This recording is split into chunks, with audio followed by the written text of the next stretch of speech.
The hem of Lady Genevieve Ashford's wedding dress is already stained with Kent mud when she slips from the servant's door and into the morning fog. Kitchens roar behind her, pans, orders, laughter pitched in celebration. She keeps to the hedge line. Bessie's instructions were plain. Follow the espaliered pairs to the south wall. The extra luggage coach will be there. 10 minutes only. 10 minutes to spend the rest of her life as someone else. She rounds the U-corner. There.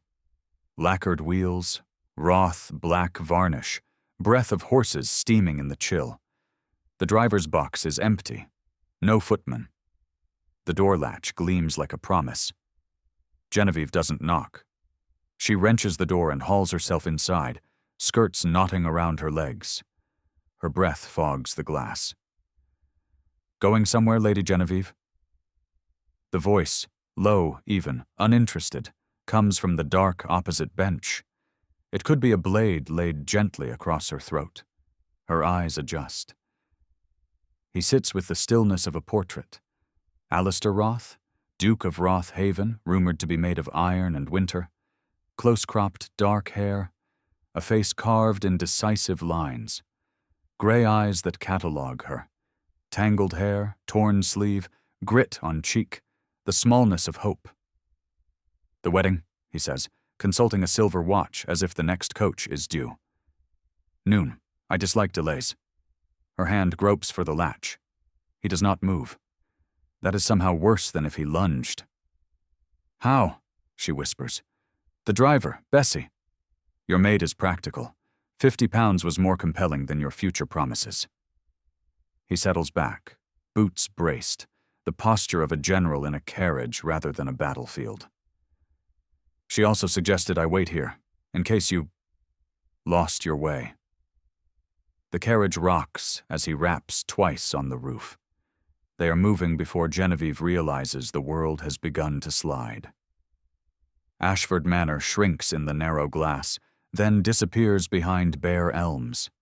She is breathless with fury, then with grief so sharp it makes her teeth ache. You are a monster, she says. I am a businessman, he replies, not even annoyed. You are the price attached to a portfolio. His eyes hold hers for one quiet, terrifying beat. Close the door, my lady. You'll catch cold. She closes it. The latch falls like a verdict. Scene 2, the empty church. The village church smells of cold candle wax and lichen.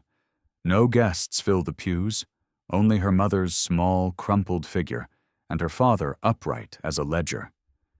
The vicar's voice drifts as if spoken from the bottom of a well. Who gives this woman?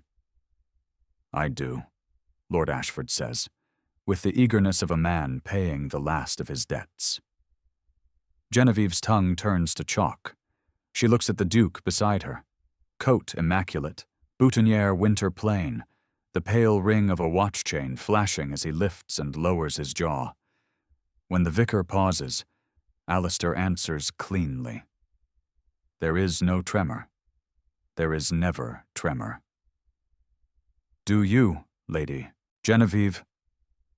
She nearly says no. She nearly vomits no onto the stone floor. I will, she breathes. The ring is heavy on her finger. He does not kiss her. He lifts her veil, studies her as a broker examines goods, and says in a voice only she can hear, You are now the Duchess of Roth Haven. You will be civil, obedient, discreet. Do we understand each other? She nods because there is nothing else left to do. Scene 3, the castle. Roth Haven Castle rears from the northern cliffs with its back to the world. Wind scours its battlements. Gulls wheel like white scraps torn from a letter. Staff line the hall in a thin, disciplined row. At their head stands Mrs. Croft, housekeeper, jaw like shut shears. Your Grace, Your Grace. Genevieve dips because she must. The Duke's voice carries. The Duchess will have the east wing. Ensure it is habitable. A ripple, quick as a whisper, runs the line. East wing. The Duchess's room since before Napoleon. West Wing. The Duke's realm. The distance between is a small country. He turns without a glance. I dine in my study, he tells the heir. Then, to Genevieve, the faintest acknowledgement. Rest. We begin again in the morning. We begin what? She wants to ask. Marriage? War? A sentence? The East Wing is a museum of sleeping rooms under dust covers. Maids draw a bath. The water is too hot and not hot enough. A plain gray dress appears on a chair. When Genevieve asks for her allowance to pay the laundress, the maid Mary flushes and stammers. Mrs. Croft says all accounts go through her. Through him, then. Night gathers at the windows. Dinner comes on a tray. Genevieve eats half of it because hunger clenches harder than dignity. When the door opens without a knock, she flinches and hates herself for flinching. Alistair stands just inside as if the room is a fact to be recorded. This is not a marriage of affection, he says. Your father's situation is remedied. In return, I require one thing. Her hand stiffens on the table edge. What? An heir. He says it the way one says a roof. When that duty is concluded, your life is your own. Until then, you are not to run, embarrass, or entertain admirers. I will not be made a fool. He pauses. A checkmark appears between his brows, as if even this has surprised him, and then he inclines his head. Good night, Your Grace. The door closes. Genevieve stands very still in the echo. Scene 4. Letters and fire days acquire a numb ritual order, solitary breakfasts, hours in the library where sunlight falls in careful squares, walks along black cliffs that throw spray like thrown lace. The castle's servants measure their words around her. Mrs. Croft isn't rude. Rudeness would be human. She is efficient. Of the Duke, she sees nothing until the night she finds the letter inside a shelved book of poems, the page slipped like a snake in leaves. Your Grace, the letter reads in Thomas, Reed's handsome hand. I hear you're unhappily wed to a block of ice. I have something warmer to offer. Your letters. The ones where you called the Duke a brute. The ones where you dreamed aloud. Think how his lordship would enjoy them. £500 at the Hawk's Perch. Friday, otherwise I sell to another reader. Her heart beats once like a slammed door. She cannot ask Mrs. Croft. She cannot ask anyone. She spends the afternoon retching quietly into the wash basin, and that night pacing grooves into the carpet. The latch clicks. Alistair enters without flourish, pauses, and actually looks at her, takes in the pallor, the chewed lip, the fists. You are agitated, he says. I'm not. I received correspondence. He sets a packet on the table. A faded pink ribbon binds it. Genevieve recognizes her own ribbon the way one recognizes a scar. A Mr. Reed offered to sell me these. He miscalculated. You bought them, she whispers, mortified. I confiscated them, he says. He is on a convict ship to Botany Bay. The slightest lift of his brow. It is far. He nudges the letters towards the hearth. Burn them. You did this. For me? For my name, he says quickly, almost harshly, as if generosity is an insult. And because I do not reward parasites. He turns to go, stops. Your taste has been poor. Adjust it. When he leaves, Genevieve feeds her old self to the fire, page by page. The flame licks up her moonlit vows with Thomas, her drawings of cottages, her idea that safety and love can be the same thing. By the time the ribbon curls into ash, she is very cold and very awake. Scene 5. The North Tower. There is one door in the castle that is never opened. Servants step around it as if it is a sleeping dog. At night, Genevieve hears the Duke's measured tread pause there, a key turn, and then nothing. Curiosity is not a game. It is a pressure. One rain-scoured midnight, she follows the light. He leaves the door ajar. She climbs after, breath tight, candle guttering. The room at the top is shockingly tender. A cradle, a small chair, blocks arranged in patient towers. Dust softens everything to memory. Alistair stands by the cradle with his head bowed, fingers barely touching the rail. Then he sets it rocking, once, twice, the sound small as a sigh. A sound escapes her too, only a breath. He hears it. He turns. Genevieve has never seen his face naked of strategy. It is ruined with old grief. The mask slams back into place so fast it hurts to watch. "Out," he says. She doesn't move. "Out." The word rips. She stumbles, knocks her shin, half runs down spiraling steps. Behind her, the cradle ticks against its stand. She does not sleep for 3 nights. Mary the maid is the one who finally tells her. The words come in a whisper and then a rush. "Lady Charlotte, his sister. She died up there. Some say fever. Some say she jumped. He found her. He was only 16. The shape of Alistair Roth alters in Genevieve's mind like a drawing re-inked, not a tyrant then, a keeper of ruins. Scene 6. Dinner with a devil. The letter comes on thick paper stamped with a crest like a leering gargoyle. Lord Deverell, called devil by men who smile when they say it. "An old associate of the late Duke," Mrs. Croft explains, mouth pinched. "His Grace will be displeased." He arrives like mildew, heavy cologne and heavier voice. Roth Haven. He bows in a way that is an inspection. And the new Duchess. A bargain indeed. At dinner he drinks and tells intimate stories about the previous Duke's gaming tables, about debts exchanged like tokens. He speaks over Genevieve as if she is furniture, then to her with the slow, damp interest of a man measuring meat. "Your father's desperation was entertaining."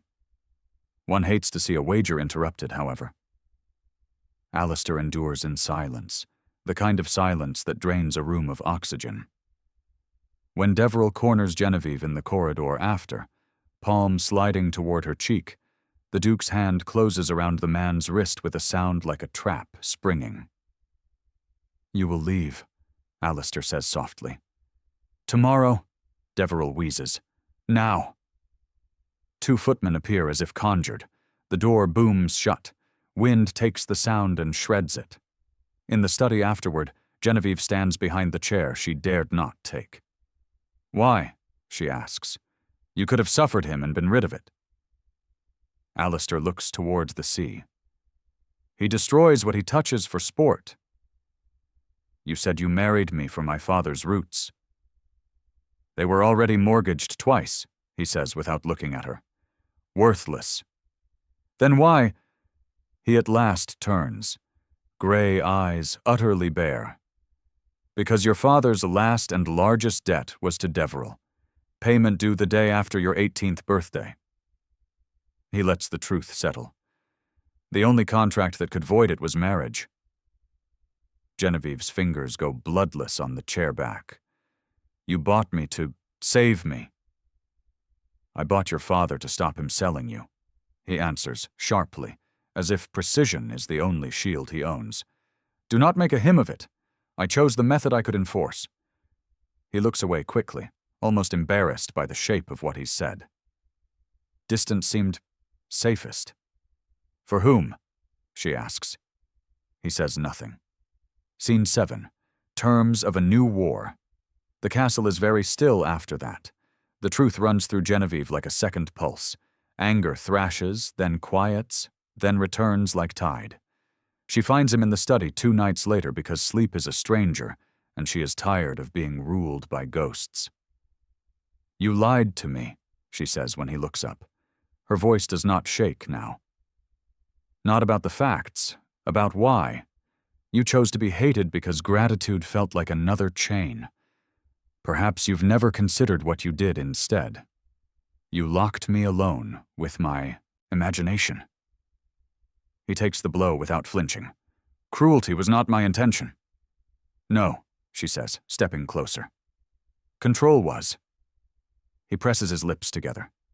The lines beside his mouth deepen. For the first time she sees not power, but bewilderment. What would you have me do, then? Tell me the truth when it matters. She hesitates. And stop standing guard over ruins as if the dead will rise to judge you. Something in him recoils. The mask fractures. You don't know what you ask. I think I do. She swallows. I followed you to the tower. I saw the nursery. The room seems to contract. He grips the mantle, head bowed. When he finally speaks, the words grind. Charlotte was 8. There were no nurses left who stayed for long. My father liked the appearance of family. He did not like the work of it. I came home to a room that had been quiet for most of a day. A breath. I have built a citadel around what I did not do. It has kept men like Deverell out. It has kept everyone out. She is close enough now to see the tremor in his hands. She is surprised to feel no fear, only a great, brimming tenderness that frightens her more. The citadel has done its job, she says gently. The war ended and no one told you. You can come down. He laughs, a small, hopeless sound. And do what? Practice something harder than conquest. She dares to put a hand on his sleeve. The muscle beneath is solid, but the man inside feels suddenly breakable. Partnership. He stares at her. The word hangs in the air between them like a bridge no architect would approve. And yet, he covers her hand with his, carefully, as if it might startle. I do not know how. Neither do I, she says unsteadily. But perhaps we can learn while walking, in the morning. Your mother loved the roses? He blinks. Yes. Then show me. Scene 8. Garden Dawn. Mist hangs low over the rose parterres. The gardeners have already pruned. The canes rise black and bone-smooth. Genevieve's breath plumes as Alistair leads her along gravel walks that crunch like unspoken things. My mother named the varieties, he says. The words are strained but steady. Here, Lady of Shalott. Over there, Souvenir de la Malmaison. She said it pleased her that something delicate could survive winter. Perhaps not delicate, Genevieve says, bending to examine a thorn. Merely stubborn. The corner of his mouth tilts. Not a smile, yet something. I have been called worse. They walk until the sky burns thin gold at the edges. When he offers his arm on the return, he does not command. He invites. She sets her hand there and feels, shockingly, at home. Scene 9. The world pushes back. The world, however, doesn't forgive the softening of citadels. Letters come. Rumors travel faster than coaches. Someone has told someone that the Duchess of Roth Haven is untrained, unsuited, possibly unfaithful. Who can say? Society's matriarchs sharpen their quills. An invitation arrives for a house party in North Riding, hosted by a countess whose hobby is cruelty, disguised as charity. We need not go, Alistair says, scanning the card with such contempt it might combust. We will, Genevieve says, surprising herself. If I am to be a duchess, I will be seen. He looks at her as if recognizing a metal in her he had not inventoried. Very well. The party is a menagerie of wealth. Silk, champagne, smooth insults. Lady Harrow, bright as a blade, smiles at Genevieve the way one smiles at a stray that has wandered into the drawing room. Roth Haven, she purrs to the Duke, intentionally excluding Genevieve from the address. We did wonder what arrangement produced such a hasty wedding. One can never be too careful with upstarts. Genevieve hears Bessie's laugh, sees Thomas's note go to Ash, feels her father's eager I do. The old humiliation flares, and then steadies into something new. She meets Lady Harrow's eyes. An arrangement, yes, she says, voice clear. We arrange to prefer truth over theatrics. Consider it a fashion your ladyship will discover late. A small silence drops. It lasts exactly as long as it should. Then one of the quieter ladies, not insignificant, merely overlooked, chuckles behind her fan. Alistair's gaze flicks to Genevieve. In it is unmistakable pride.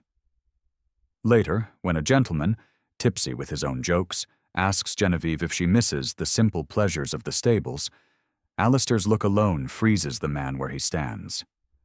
Genevieve lays 2 fingers on the Duke's sleeve. I prefer roses, she says lightly. They teach better lessons about thorns. On the drive home, wind thumping the coach, neither speaks for a mile. Then, you did not need me to defend you, he says. Not tonight, she says, but stay close. I intend to. Scene 10, The Father. It is almost a relief when Lord Ashford arrives, smelling of gin and last chances. He forces his way into Roth Haven's library on a weekday afternoon that would otherwise be devoted to profit. Daughter, he booms, then swivels to Alistair with the oiliest smile available in his repertoire. Your Grace, family business. I knew you'd see reason. Genevieve keeps her hands clasped to hide the tremor of old habit. Alistair says nothing. He says nothing so completely the room grows ears. I have an opportunity, Lord Ashford continues. A sure venture if I can lay hands on 5,000. Trade will repay it thrice. Naturally, your wife is eager to see her father restored. Genevieve inhales to answer, and stops because Alistair's hand is on the chair back behind her. A light touch, barely there, enough. The Duchess, Alistair says, has expressed a preference for truth over theatrics. Lord Ashford laughs, thin and sudden. There's no need for cruelty. Then do not invite it. Alistair's voice is soft iron. You sold your daughter once? Deverell would have paid you with her life. There will not be a second sale. Lord Ashford's face purples. Then his eyes slide to Genevieve, seeking the easy mark she used to be. You would deny your own father?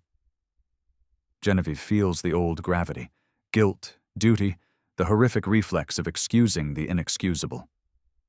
She straightens. I will not fund your ruin, she says, nor mine. Alistair steps aside, so she is the one between her father and the door. She holds that ground. In the end, Lord Ashford turns, sputtering threats he cannot afford. The door closes. Genevieve's knees go weak. She expects to collapse. She does not. Something in her locks into place. Alistair regards her with quiet astonishment and, there is the word now, admiration. You needed no rescuer. I had one, she says, and means it differently than before. He taught me the worth of the walls I should keep, and those I should tear down. Scene 11. The contract that isn't the castle changes by inches. Curtains are drawn because light is not dangerous. The library chairs migrate, one nearer the fire, one nearer a window, until they stand companionably together. Alistair starts appearing at breakfast. Once, just once, Genevieve wakes to find a book on painting technique left on her desk, unremarked. His hand is not on it. His eyes do not seek thanks. She thanks him anyway. He inclines his head as if the conversation is one they are both learning to speak.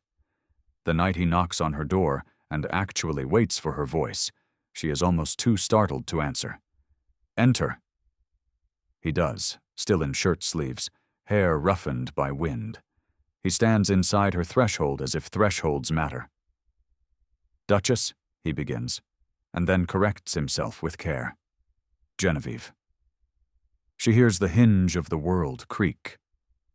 I spoke of an heir. He chooses the words like tools. I spoke then as a steward of a name, not as a husband. Stewardship is still my work. But I will not claim what is not offered. He lifts his eyes. If you ever wished to live apart, London the coast, you would have your due. If you wished to remain here as my—" He searches for the right title, and cannot find one that does not diminish. As my ally, I would prefer it. If one day we wished for children, we would wish for them together. Genevieve can only breathe. Relief is a kind of pain. "Thank you," she says, understanding what it costs him, for saying it aloud. "Truth," he says with a ghost of a smile, over theatrics. She steps to him. One step, and he does not retreat. It is not a grand embrace. It is the brief, sure meeting of people who have been walking toward one another for a very long time without knowing it. His forehead touches hers. That is all. It is enough to set the whole house humming. Scene 12. The visit to the tower. The door stands shut, as always. The key is in his hand. "I have not," he begins and stops. "You do not have to," she says. "I do," he answers, more to himself than her. He turns the key. The nursery smells like dust and lavender. Sunlight lies in ragged rectangles across the floor. The cradle waits with the patience of objects. He does not touch it. He stands with both hands loose at his sides like a man who has been carrying weight and has just put it down. "She liked stories about ships," he says, voice raw. "I told her I would take her to sea one day. I left for school instead." "You were a boy," Genevieve says. He nods, a tiny concession. After a long moment he crosses to the single small chair and sits. His shoulders ease half an inch. "I cannot change the world behind this door," he says, "but I can decide what I am outside it." She slides her fingers through his.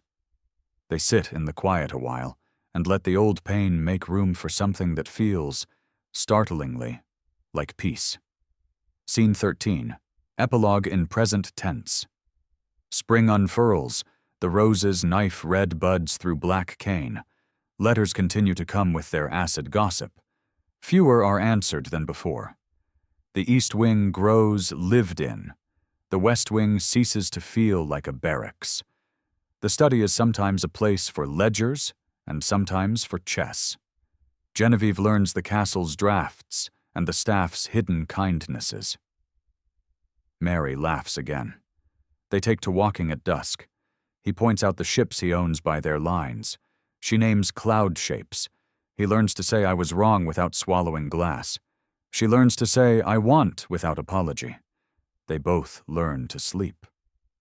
One evening, under the arch of an old brick wall where clematis has begun to tangle, he stops her with a look. "Genevieve," he says, her name now easy in his mouth. "There is no contract left between us that ink could govern, only one I keep with myself." He takes her hands. Not a command, not even a request. A vow spoken like a promise to the air. "I will not save you from what you don't need saving from. I will stand where you ask me to stand, and when I fail at both, I will say so."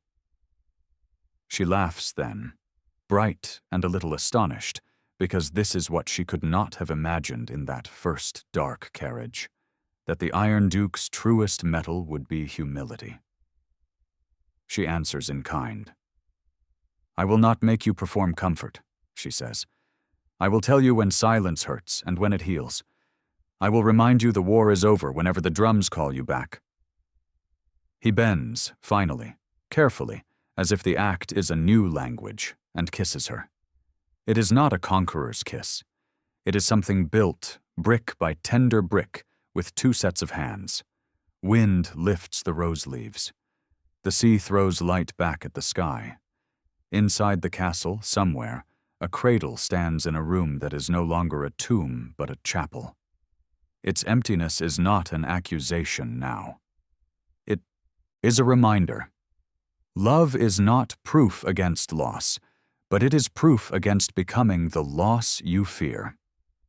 If you asked the staff of Roth Haven what changed, they would not say the Duchess laughed more or that the Duke smiled once, though both are true. They would say the castle looks east in the mornings and west in the evenings, and both ways feel like home. And if you asked Genevieve, she would tell you the truth she learned the hard way, that redemption often masquerades as ruin, that men of iron sometimes only need someone to tell them they can put the armor down, that freedom is not always the carriage you flee in, it is the door you choose to open, and the hand you decide to hold, and the life you agree to build in the cold wind on a cliff where roses remember how to bloom.